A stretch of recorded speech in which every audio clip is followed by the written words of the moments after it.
எங்க குடும்பம் கொஞ்சம் பெரிய குடும்பம். அப்பா, அம்மா, அப்புறம் நாங்க 3 பசங்க. எங்க அம்மாவுக்கு உடம்பு கொஞ்சம் வீக். அவங்களால வீட்டு வேலைகளையெல்லாம் முழுசா இழுத்து போட்டு செய்ய முடியாது. அதனால எங்க சொந்த கிராமத்துல இருந்து வீட்டு வேலைக்கு ஒத்தாசையா இருக்க ஒரு பொண்ணை கூட்டிட்டு வந்திருந்தாங்க. எங்க வீட்ல அப்பா, அம்மா 2 பேரும் மாடியில இருக்கிற ரூம்ல படுப்பாங்க. என் 2 அண்ணன்களும் தனித்தனி ரூம்ல படுத்துக்குவாங்க.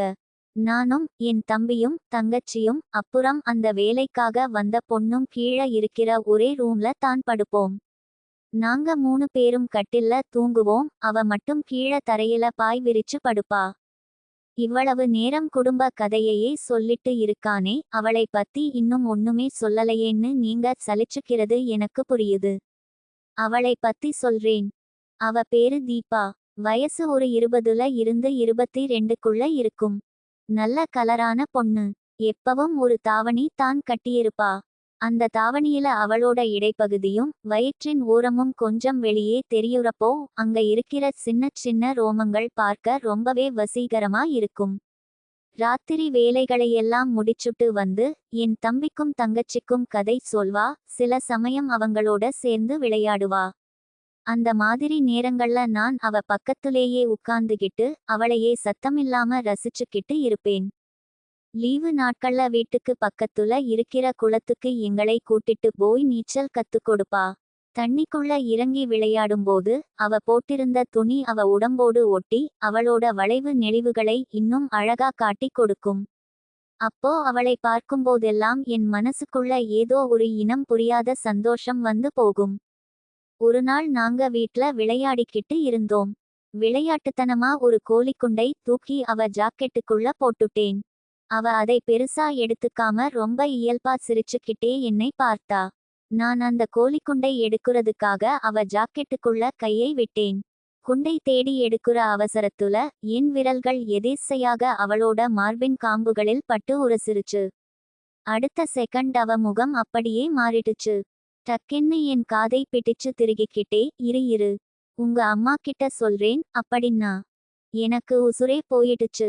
பயத்துல என் முகம் அப்படியே வெளிரி போனதை பார்த்த அவ மெதுவா சிரிச்சுக்கிட்டே பயப்படாதடா. நான் சும்மா விளையாட்டுக்கு தான் சொன்னேன்.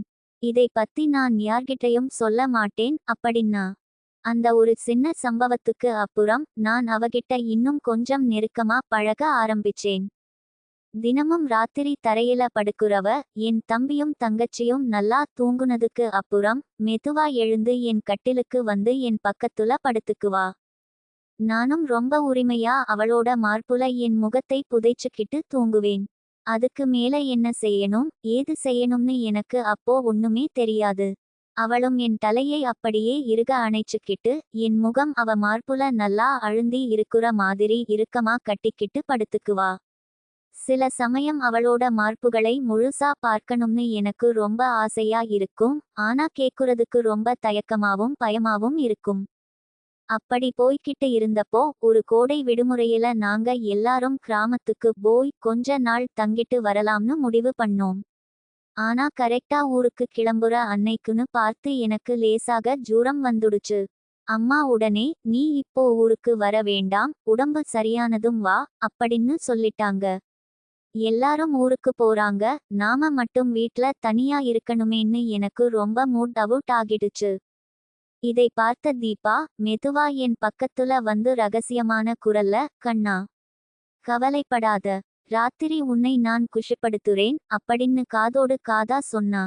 அவ எதை பத்தி சொல்றான்னு எனக்கு அப்போ முழுசா புரியல.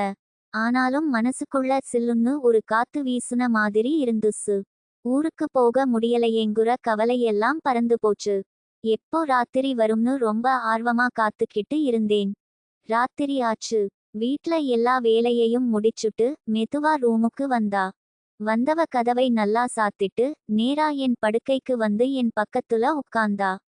பாவாடை தாவணியில பாக்குறதுக்கு அவ்வளவு அழகா இருந்தா. அவ பக்கத்துல வந்ததும் அவ மேல இருந்து வீசுன அந்த சோப்பு வாசம் அவ இப்போ தான் குளிச்சுட்டு வந்திருக்கான்னு எனக்கு உணர்த்துச்சு. அவளையே அப்படியே கண் கொட்டாம ரசிச்சுக்கிட்டே படுக்கையில சாஞ்சேன். கொஞ்ச நேரத்துல என்னால என்னையே கட்டுப்படுத்த முடியல. சட்டுன்னு எழுந்து அவ கன்னத்துல ஒரு முத்தம் கொடுத்தேன். கொஞ்சம் கூட தயங்காம அவளும் உடனே என் கன்னத்துல முத்தம் கொடுத்தா. தீபா, நீ ரொம்ப அழகா இருக்க என்றேன் மெதுவா. அதுக்கு அவ வார்த்தையால எந்த பதிலும் சொல்லல. பதிலுக்கு என் 2 கன்னத்துலையும் மாறி மாறி முத்தம் கொடுத்து அவளோட சந்தோஷத்தை வெளிப்படுத்துனா. அடுத்து என்ன நடக்க போகுதுன்னு என் நெஞ்சு திக் திக்னு அடிச்சுக்க ரொம்ப படபடப்போடு காத்துக்கிட்டு இருந்தேன். கண்ணா, உனக்கு இப்போ என்ன வேணும்? ரொம்ப மெதுவான ஆழமான குரல்ல கேட்டா. எனக்கு எதுவும் தெரியாது தீபா, நீயே சொல்லு என்றேன். இப்போ நான் உன்னை ஏதாவது செஞ்சா அதை நீ யார்கிட்டயும் சொல்ல மாட்டியே? கண்டிப்பா சொல்ல மாட்டேன். சத்தியமா? சத்தியமாத்தான். அப்படின்னு சொல்லிக்கிட்டே அவளோட வலது கையை எடுத்து என் நெஞ்சோடு வச்சு அழுத்தி பிடிச்சுக்கிட்டேன். அடுத்த நிமிஷம் அவ என்னை அப்படியே இறுக கட்டிக்கிட்டா.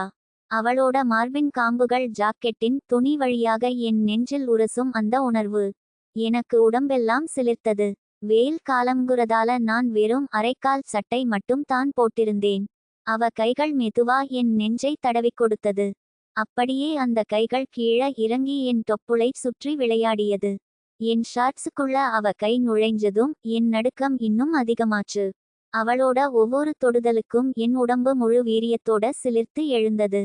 நான் அவ உதடுகள்ல முத்தம் கொடுத்துக்கிட்டே என் கைகளால் அவளோட மார்புகளை மெதுவா பற்றிக் கொண்டேன்.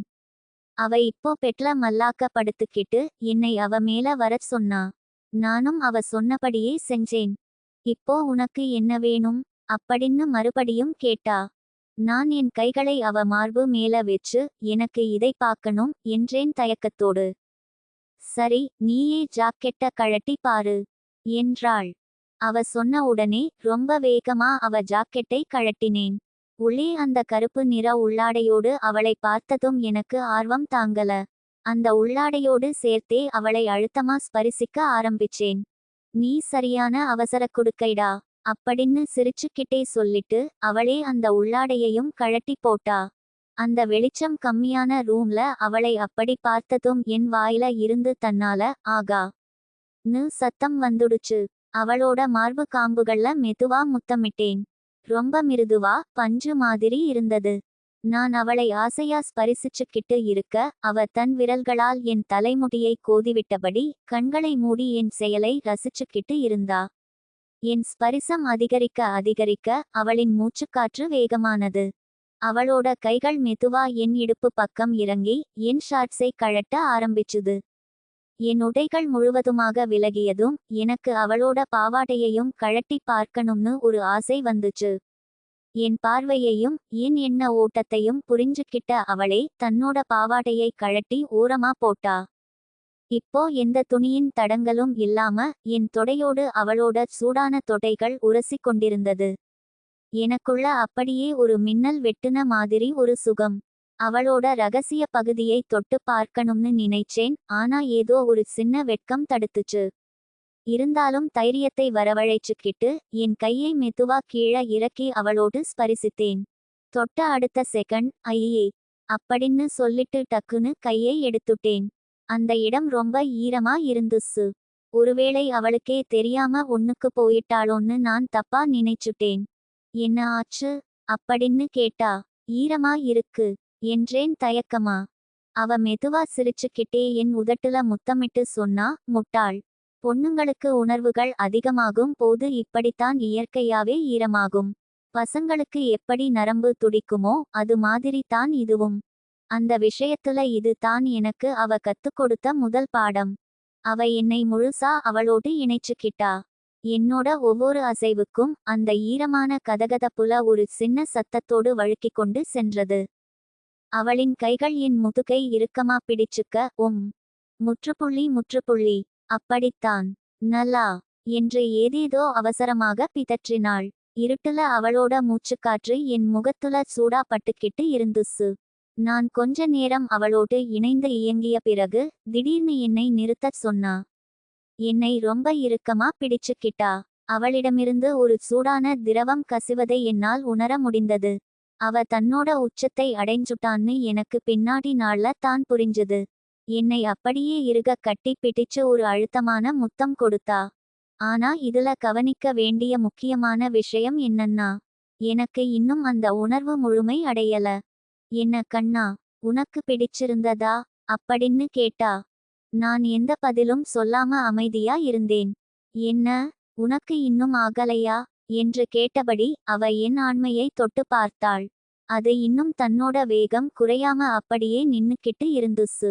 சரி கண்ணா, நானே உனக்கு வர வைக்கிறேன் அப்படின்னு சொல்லிட்டு மெதுவா கீழ இறங்கி முத்தமிட ஆரம்பிச்சா.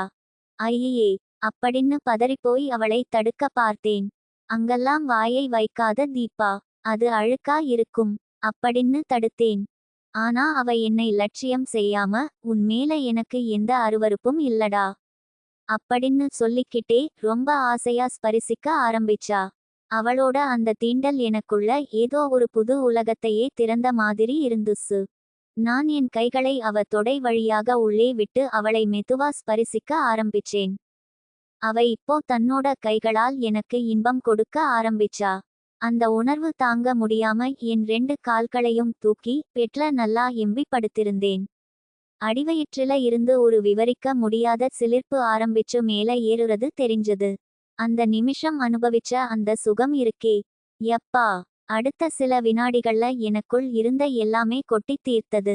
நான் அப்படியே கண்களை மூடியபடி அந்த சுகத்துல மிதந்துக்கிட்டு இருந்தேன். தீபா ரொம்ப மெதுவா என் தொடையை தடவி கொடுத்தா. கண்ணா, எவ்வளவு சரக்கு வச்சிருக்கடா நீ அப்படின்னு ரொம்ப ஆச்சரியமா ஒரு குரல். நான் மெதுவா கண்ணை திறந்து அவளை பார்த்தேன். அவ கை முழுவதுமா வெள்ளையா பிசுபிசுன்னு. என் வாழ்க்கையில முதல் முறையா என் விந்தை நான் அப்போ தான் பார்க்குறேன். இது உள்ள போயிருந்துச்சுன்னா எனக்கு புள்ள உண்டாயிடும். அதனால தான் என் கையாலேயே உனக்கு முடிச்சு விட்டேன் அப்படின்னு சிரிச்சுக்கிட்டே சொன்னா. ரொம்ப விவரமான வேலைக்காரி. நான் தான் ஒன்னும் தெரியாத அவசர குடுக்கை.